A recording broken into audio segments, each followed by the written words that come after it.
Hello. So I've just finished this book, an actual physical book for once, Angel of Oblivion by Maya Haderlap.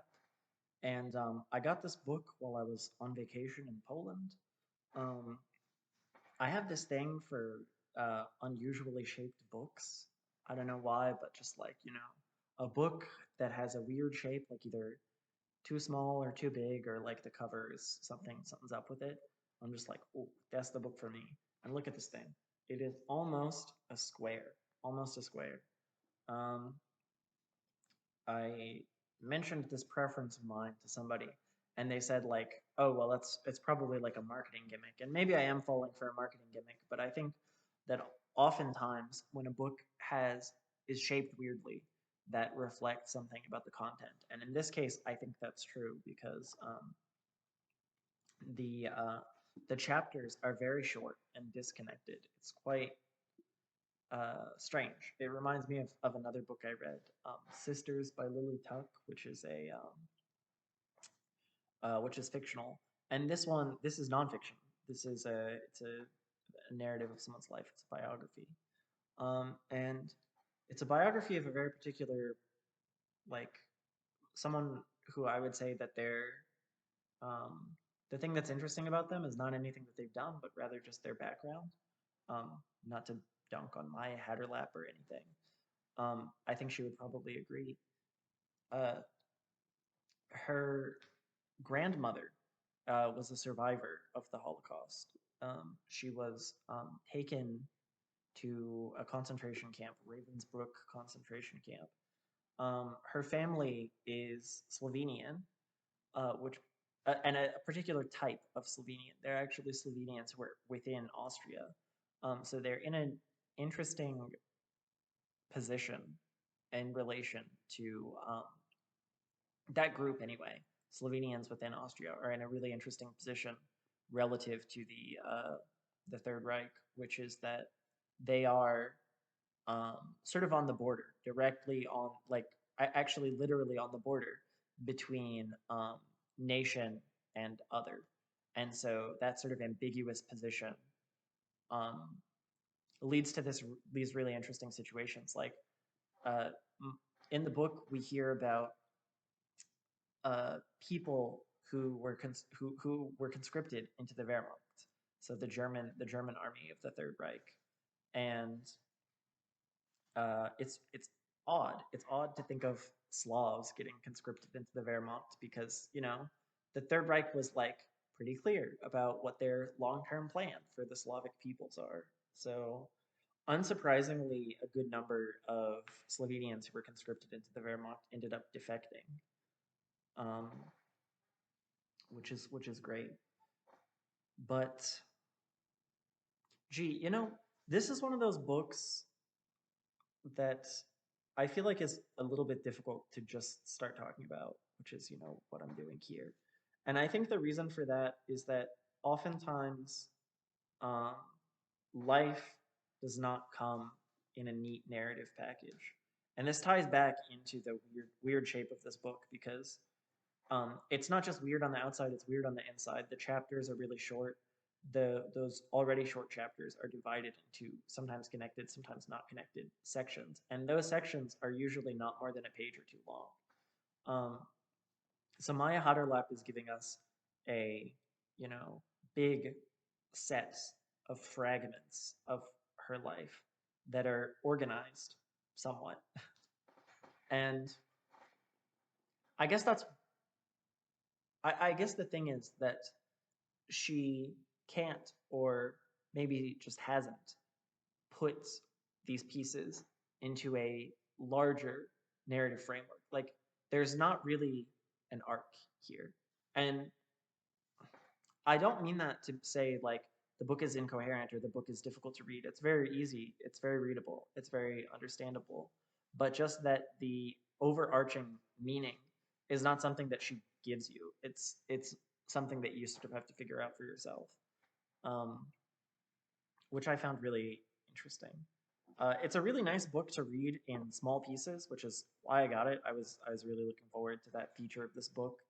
Um, I read it almost every day for like 3 months in very, very small increments, like 5 pages or so. And that was quite nice. I mean, it's a way of reading something like this that lets it sort of soak into your life, be something that you're thinking about. There are a couple of different episodes in her life that come up. She I mean, and it's all mixed together. I guess the most interesting thing about this book is how little of a meta narrative there is. Like, it's just some stuff that happened, and then the next day some other stuff happened, and then the day after that some more stuff happened. It's interesting, and I sort of want to tie this into our evolving concept of realism, which is an idea that I've been in love with um, since I was like 19. Um, our evolving concept of realism. And the reason I think that this book is a good one to talk about is because it demonstrates a postmodern concept of realism, which gestures, I think, towards a postmodern concept of reality. Because if you had asked, like a medieval or an ancient person, what is a literary text that is realistic? They probably would have pointed you towards something that has a complete narrative arc, something that has a beginning, a middle, and an end, and that has more or less an endpoint that can be identified, and you get to the end of the story, and it all makes sense, or at least it's finished in some way. And Maya Haderlap is not giving us that at all. She's just giving us the pieces that you would use to construct a story, but she's not actually giving us the arc itself. And I think that it demonstrates. I think it's actually a really good demonstration of this postmodern sensibility, because my inclination is to say that that's actually a good thing, that moves us closer to realism, because if she had analyzed the events that she's talking about and had tried to pull some sort of broader narrative arc out of them, well, that would be taking us further away from reality, i.e., it would be um, it would be us reading the text and getting something out of the text that wasn't in the experience. We've added something to the experience to make it complete in a way that the experience itself wasn't. Whereas this book right here is incomplete. It's as incomplete as a life is. And again, I mean, I don't mean incomplete in a way like it's bad or anything like that. I mean incomplete in the sense that you read it and you feel profoundly unsettled. Um, you feel unsatisfied. It doesn't feel like it's over. It feels like there could just be another, 10 more chapters or whatever. And that's exactly how it is. I mean, it's just a section of someone's life. And there's plenty of books in the modern era that are written that way, written to just be a fragment of somebody's life. I finished a book the other day. I don't think I'll make a video about it because I read it with my middle schoolers. It's a like middle grade book. I'm not sure I even really want to reflect on that sort of thing. I'll see. Um, but anyway, I read a book with my middle school class. We finished it the other day, and they really didn't like it. And part of the reason that they didn't like it is because there's no complete narrative arc. There's no like bookended scenes or like concepts that tie it all together. It was just a story about like a year in someone's life. It's not even a year in someone's life. It's just a section of someone's life that is then novelized.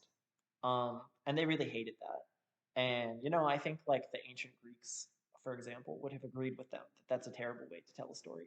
But us irredeemably, brain broken people who've overdosed on postmodernism.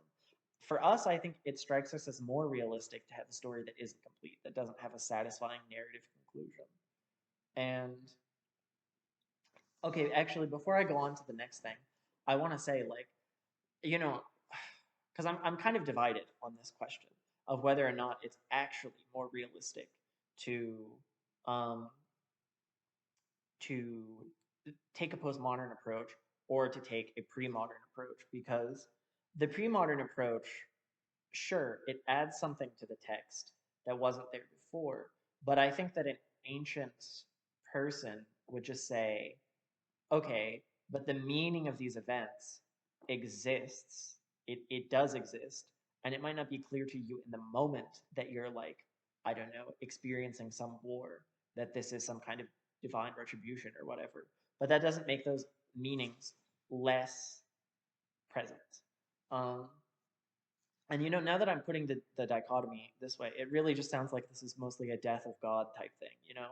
People find this type of postmodern narrative to be more realistic because even the people who do believe in God, they don't really believe in God in a way that makes it so that everything means something.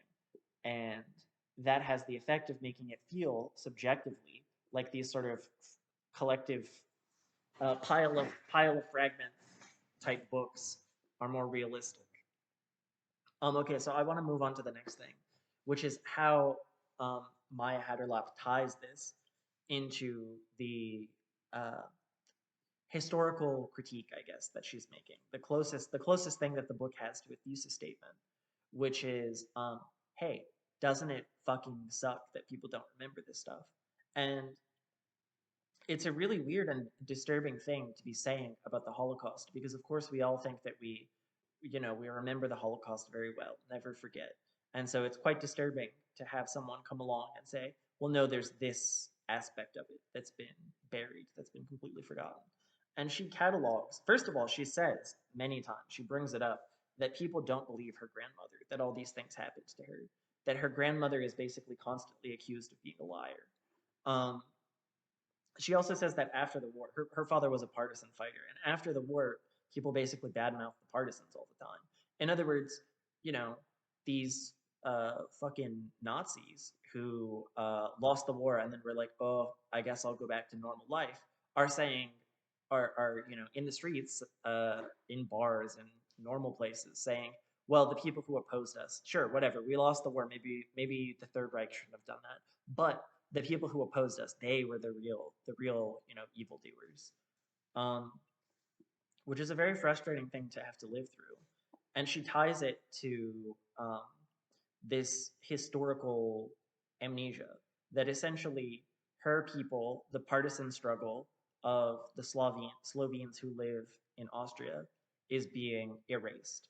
And what's interesting is that part of that erasure is the existence of the Slovenian nation, because the fate of the Slovenian people is strongly tied to the Slovenian nation. Like the historical memory, you have this state that sort of organizes and centralizes narratives and thoughts and people and blah blah, all that stuff. And people like herself, who is ethnically Slovenian, she's ethnically Slovenian, but she doesn't live in Slovenia. She wasn't born in Slovenia. Um, they are left out of that centralizing project, and are essentially left with no protection from a state like Austria that just wants to erase this historical memory. Um, it's interesting, I don't know anything. Like, I started reading this book and I was like, wow, I don't know anything about Slovenia, Slovenians, anything like that. So this will be a really interesting book to read. And I still feel like I know very little. But the book has made me realize I also don't know anything about Austria and Austrians, because I want to tie this to like different ways that Germany and Austria approached the question of historical memory after World War II. I mean, they had committed these awful atrocities. What was their approach to, moving past them? But I can't do that at all because I don't know anything about how the states did that. So someone who's smarter than me could think of that analysis. Um, the other thing I want to say is that there is an interesting parallel in reading this book. Like I said, you kind of have to work to get the meaning out of this book. You have to work pretty hard to do it. Um, and part of that is because it reflects life in just being like very fragmentary. And the other thing is that um, although I'm sure a lot of editing went into this book, it's not like every fragment of her life is like about this like grand historical whatever. It's just a thing that comes up in her life a lot. So it also comes up in the book a lot, which is interesting. Yeah, I don't know. I am gonna have more thoughts about this at some point. I really, really enjoy the fragmentary style, uh, fragmentary style of this book. Um, it's what drew me to that other book I was talking about, Sisters. I'm writing a similar. I'm currently working on a similar creative writing project that is in like very small chunks that don't necessarily always fit together. Um, yeah, so I'm going to be spending a lot of time thinking about how books like this get made, how they get pulled together. Um, but for now, I don't have anything else to say about it. So it's a fantastic book. If you're into, reading small little chunks of a life that is very different than yours, unless you're Slovenian, which I imagine you're not. If you're into reading about a life that's very different than the one that you're living, I cannot recommend Angel of Oblivion enough. It's translated from German, and I imagine there's a lot that gets lost in translation, especially since some of the book is sort of about um, about this sort of like language barrier and the existence of German and German as a homogenizing force. What I would compare it to is Maya writing in German. I would compare it to like a Ukrainian writing in Russian. Like um, to some extent, I feel like it could be interpreted as like a sign of defeat that she wrote this book in German. Um, but on the other hand, I mean, it's directed at the German speaking people. So anyway, I don't know. I'll ponder what it means that this book was written in German later. Um, yeah, Angel of Oblivion. It's fantastic. Can't recommend it enough. Okay, bye bye.